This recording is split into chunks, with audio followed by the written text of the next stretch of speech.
സംസ്ഥാനത്ത് 26 സ്മാർട്ട് വില്ലേജുകൾ കൂടി പ്രവർത്തനം ആരംഭിക്കുന്നു. കെട്ടിടങ്ങളുടെ നിർമ്മാണ ഉദ്ഘാടനം മന്ത്രി കെ രാജൻ നിർവഹിച്ചു. പൊതുജനങ്ങൾക്കായി വിവിധ പദ്ധതികളും ആവിഷ്കരിച്ചിട്ടുണ്ട്. പട്ടയങ്ങളുമായി ബന്ധപ്പെട്ട പ്രശ്നങ്ങൾക്ക് പരിഹാരം കാണുമെന്നും മന്ത്രി കെ രാജൻ. കണ്ണൂരിൽ ഓഹരിക്കച്ചവടത്തിനിരയാക്കി പണം തട്ടിയ കേസിലെ മുഖ്യപ്രതി പിടിയിലായത് വിരാജ്പേട്ട കുടക് സ്വദേശി ആദർശ് കുമാർ. പ്രതിയെ അറസ്റ്റ് ചെയ്തത് കണ്ണൂർ ടൗൺ ഇൻസ്പെക്ടർ ശ്രീജിത്ത് കൊടേരിയുടെ നേതൃത്വത്തിലുള്ള സംഘം. ഗ്രേറ്റർ കൊല്ലം റോട്ടറി ക്ലബിന്റെ ഉയരെ പദ്ധതിയുടെ ഭാഗമായി പരിശീലനവും തൊഴിലവസരങ്ങളും ഒരുക്കുന്നു.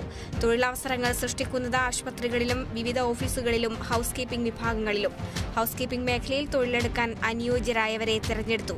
തൊഴിലവസരങ്ങൾ നൽകുന്ന പദ്ധതിയാണ് ഗ്രേറ്റർ കൊല്ലം റോട്ടറി ക്ലബ് ആവിഷ്കരിക്കുന്നത്. ആലപ്പുഴ അമ്പലപ്പുഴ BRC ഓട്ടിസം സെന്ററിലെ വിദ്യാർത്ഥികൾ ഓണം ആഘോഷിച്ചു.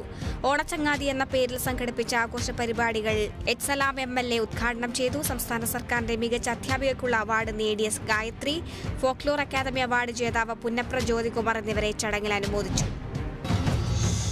കൊല്ലം ശാസ്താംകോട്ട ഭരണിക്കാവിൽ ഓട്ടോയും കാറും കൂട്ടിയിടിച്ച അപകടത്തിൽ ഓട്ടോ ഡ്രൈവർ ശാസ്താംകോട്ട വേങ്ങ സ്വദേശി സതീശൻ മരിച്ചു.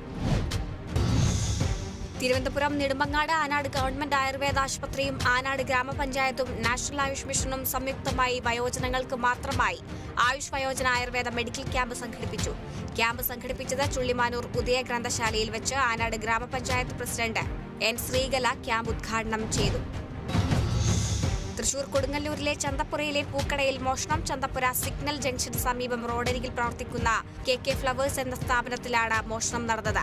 കടയിൽ മറ്റൊരിടത്ത് സൂക്ഷിച്ചിരുന്ന താക്കോൽ ഉപയോഗിച്ച് താഴെ തുറന്നാണ് പണം കവർന്നത്. പെട്ടിയിൽ സൂക്ഷിച്ചിരുന്ന 1000-ഓളം രൂപ നഷ്ടപ്പെട്ടതായി ഉടമ നൌഷാദ് പറഞ്ഞു. കൊടുങ്ങല്ലൂർ പോലീസ് അന്വേഷണം ആരംഭിച്ചു. എഴുത്തുകാരനും ചരിത്ര ഗവേഷകനുമായ വേലായുധൻ പണിക്കശ്ശേരി അന്തരിച്ചു. 90 വയസ്സായിരുന്നു. കേരള ചരിത്രം, കേരളോൽപ്പത്തി അടക്കം നിരവധി ചരിത്ര ഗ്രന്ഥങ്ങളുടെ രചയിതാവാണ്.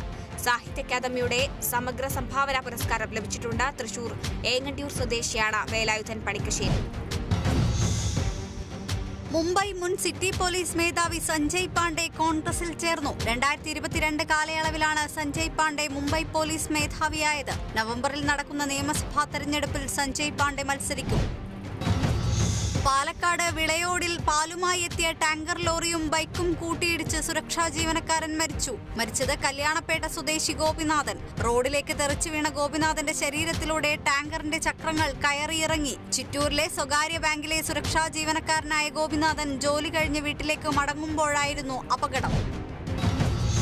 ദേശീയപാതയിൽ വടക്കാഞ്ചേരി മേൽപ്പാലത്തിൽ ബൈക്കും അജ്ഞാത വാഹനവും കൂട്ടിയിടിച്ച് ബൈക്ക് യാത്രക്കാരനായ യുവാവ് മരിച്ചു. മരിച്ചത് ധോണി സ്വദേശി B അനിൽകുമാർ. അപകടം പുലർച്ചെ 1:45. അനിലിനെ ഇടിച്ച വാഹനം നിർത്താതെ പോയി. മാതൃഭൂമി പാലക്കാട് യൂണിറ്റിലെ ജീവനക്കാരനാണ് അനിൽ.